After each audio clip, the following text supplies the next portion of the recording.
അസ്സലാമു അലൈക്കും വറഹ്മത്തുള്ളാഹി വബറകാതുഹു. ഹായ് കൂട്ടുകാരെ, എല്ലാവർക്കും സുഖമാണെന്ന് വിചാരിക്കുന്നു. നല്ലൊരു മിഠായിൻ്റെ റെസിപ്പിയാണ് കേട്ടോ. കുട്ടികൾക്കൊക്കെ ഉണ്ടാക്കി കൊടുക്കാൻ പറ്റിയ നല്ല റെസിപ്പിയാണ്. ഇത് പൊരി കൊണ്ടാണ് ഉണ്ടാക്കുന്നത്. നല്ല ടേസ്റ്റ് ഉണ്ട്. ഇത് പാൽക്കോവൻ്റെ ടേസ്റ്റാണ് കേട്ടോ. ഈ ഒരു വെള്ളം മറ്റേത് ഒരു മിഠായിൻ്റെ ടേസ്റ്റ് ഉണ്ട്. അത് ഏത് മിഠായിയാണെന്നൊക്കെ പറയാൻ കിട്ടുന്നില്ല. അപ്പോൾ പൊരി എടുത്തിട്ടുണ്ട്. ഇതിപ്പോൾ 4 കപ്പ് ഉണ്ടാവും കേട്ടോ. ഈ ഒരു കുപ്പിയത്തെ പൊരി 4 കപ്പിൻ്റെ അളവാണ്. അപ്പോൾ അത് നന്നായിട്ട് പൊടിച്ചെടുക്കാം. അടുപ്പത്തേക്ക് പോകേണ്ട പരിപാടിയൊന്നുമില്ല. അടുപ്പിലൊന്നും വെക്കാതെ തന്നെയാണ് നമുക്ക് ഈ ഒരു പൊരി ഉണ്ടാക്കാൻ പറ്റുള്ളൂ. അപ്പോൾ ഈ ഒരു മിക്സിൻ്റെ ജാറിൽ ഒരു 3-4 അണ്ടിപ്പരിപ്പ് ഇട്ട് കൊടുക്കുക. നിങ്ങൾ കയ്യിലുള്ളതിനനുസരിച്ച് ഇട്ട് കൊടുക്കുക.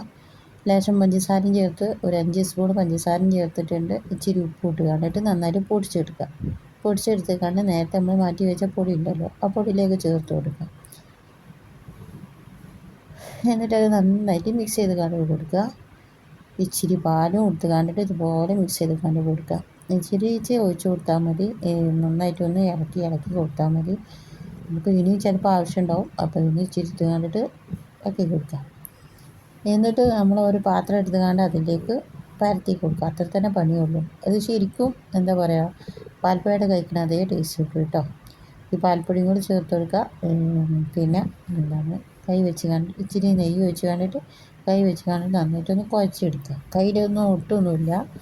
നന്നായിട്ടൊന്ന് കുഴച്ച് റെഡിയാക്കി എടുക്കുക. എന്നിട്ട് ഏത് പാത്രത്തിലാണ് നിങ്ങൾ സെറ്റ് ചെയ്യുന്ന ആ പാത്രത്തിലേക്ക് ഇട്ട് കൊടുത്താൽ മതി. ഞാൻ അപ്പോൾ ഈ ഒരു പാത്രത്തിൽ തന്നെ സെറ്റ് ചെയ്യാൻ വേണ്ടി വെക്കുന്നത്. ചെറിയ പാത്രം ഉണ്ടെങ്കിൽ ആ പാത്രത്തിൽ തന്നെ സെറ്റ് ചെയ്യാനായിട്ട് വെച്ചിട്ടുള്ളത്. പെട്ടെന്ന് റെഡിയാക്കി എടുത്താൽ മതി കേട്ടോ.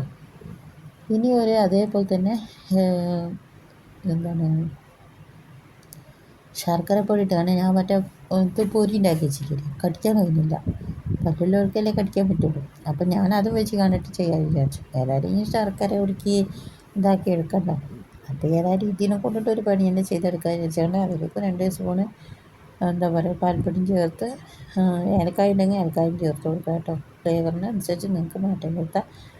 പിന്നെ ഈ പൊടിയിൽ വലിയ പാത്രത്തിലേക്ക് ആക്കിയിട്ടുണ്ട്. ചെറിയ പാത്രത്തിലായിട്ട് ഇത് താഴേക്കൊക്കെ പോകണം. ഇച്ചിരി നെയ്യ് അതിലേക്ക് ഒഴിച്ച് കണ്ടിട്ട് നമ്മളെ കൈ വെച്ച് കണ്ടിട്ട് നിങ്ങൾക്ക് ഏത് ഷേപ്പാണോ വേണ്ടി ആ ഷേപ്പിനനുസരിച്ച് ഊറ്റിയെടുക്കാം. നെയ്യ് എടുത്തിട്ടുണ്ടെങ്കിൽ അത് അതിൻ്റെ വായ്ഭാഗം നന്നായിട്ട് തുടച്ച് കണ്ട് വെച്ചാൽ മതി. ഒരു ഇച്ചിരി പാൽ ഒഴിച്ച് കണ്ടിട്ട് നന്നായിട്ട് കൂടുതലാക്കിയിട്ട് ഒഴിക്കേണ്ട. ഇനിയിപ്പോൾ നിങ്ങൾക്ക് വേറെ പാത്രത്തിലാക്കിയിട്ട് സെറ്റ് ചെയ്യാനായിട്ട് വെക്കണമെന്നുണ്ടെങ്കിൽ പരത്തിയാണ്ട് വെക്കണമെന്നുണ്ടെങ്കിൽ കട്ട് ചെയ്ത് കണ്ട് കഴിക്കട്ടെ. അതുപോലെ ആക്കിയെടുക്കണമെങ്കിൽ അതുപോലെ ചെയ്തെടുക്കാം. ഞാൻ അപ്പോൾ ഇതുപോലെ ആക്കിയിട്ട് രണ്ട് ഷേപ്പിലാക്കിയിട്ട് ചെയ്ത് ഊറ്റിയെടുത്തുകൊണ്ട് ഒന്ന് ഡയമണ്ടിൻ്റെ ഒരു രീതി നോക്കിയാണ്ടിട്ട് എടുത്തിട്ടുണ്ട്. ഇതിപ്പോൾ ഇങ്ങനെ ആക്കിയാണ്ടിട്ട് വെച്ചത് നല്ല ടേസ്റ്റ് ഉണ്ട് കേട്ടോ. പഞ്ചസാരൻ്റെ ഇത് എനിക്ക് അത്ര ഇഷ്ടമായില്ല. അത് പാലക്കാടിൻ്റെ ഇതുണ്ട്, പക്ഷേ അത് ഇച്ചിരി മധുരം കൂടുതലാണ്. ഓരോരുത്തർക്കും ഓരോ ടേസ്റ്റാണല്ലോ. അപ്പം നിങ്ങൾക്ക് ഇതിപ്പോൾ കടയിൽ വെക്കുന്നത് കണ്ടതാണ് കേട്ടോ.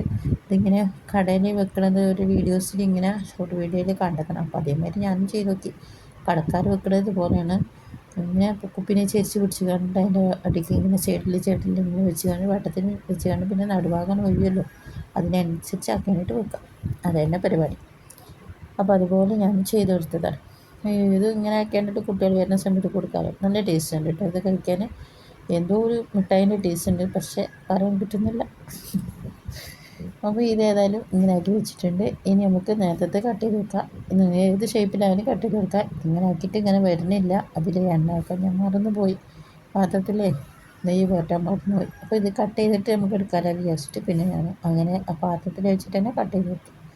നിങ്ങൾക്ക് ഇനി കട്ട് ചെയ്യാൻ ഇതുപോലെ ബുദ്ധിമുട്ടാണെന്നുണ്ടെങ്കിൽ നിങ്ങൾ അടിയിലൊന്ന് എണ്ണ ഒന്ന് തേച്ച് കൊടുത്താൽ മതി. ഞാൻ നെയ്യ് അതൊക്കെ തേച്ച് കൊടുത്താൽ മതി. ഇതിപ്പോൾ ഡയമണ്ടിൻ്റെ ഷേപ്പിലാക്കി എടുത്തിട്ടുണ്ട്. ഒറ്റയ്ക്ക് വേസ്റ്റ് നോക്കണ്ട. അത് ചെറിയ കഷ്ണമാക്കി കണ്ടിട്ട് അതിൻ്റെ അടിയിലിട്ട് കൊടുക്കാം. ഇപ്പോൾ വീഡിയോ എടുക്കാൻ വേണ്ടി കണ്ടിട്ട് ഇതുപോലെ ആക്കിയിട്ട് എടുത്തിട്ടുണ്ട്. അപ്പോൾ ഇനി അത് ചെറിയ കഷ്ണങ്ങളാക്കി ഇട്ടിട്ട് അതിൽ തന്നെ നുള്ളി പെറുക്കിയിട്ട് ഇട്ടിട്ടുണ്ട്. അപ്പോൾ ഇഷ്ടമുള്ളതിനനുസരിച്ച് നിങ്ങൾക്ക് തേക്കാം കേട്ടോ. അപ്പോൾ ഇൻഷാ അല്ലാഹ് അടുത്ത റെസിപ്പിയുമായി പിന്നെ വരാം. എല്ലാവർക്കും ഇഷ്ടമായെന്ന് വിചാരിക്കുന്നു. ഇഷ്ടമായിരിക്കുമെങ്കിൽ ലൈക്ക് ചെയ്യുക, ഇഷ്ടമായിട്ടില്ല ഡിസ്ലൈക്ക് ചെയ്യുക. ഇൻഷാ അല്ലാഹ് അടുത്ത റെസിപ്പിയുമായി പിന്നെ വരാം. സബ്സ്ക്രൈബ് ചെയ്യാൻ മറക്കല്ലേ.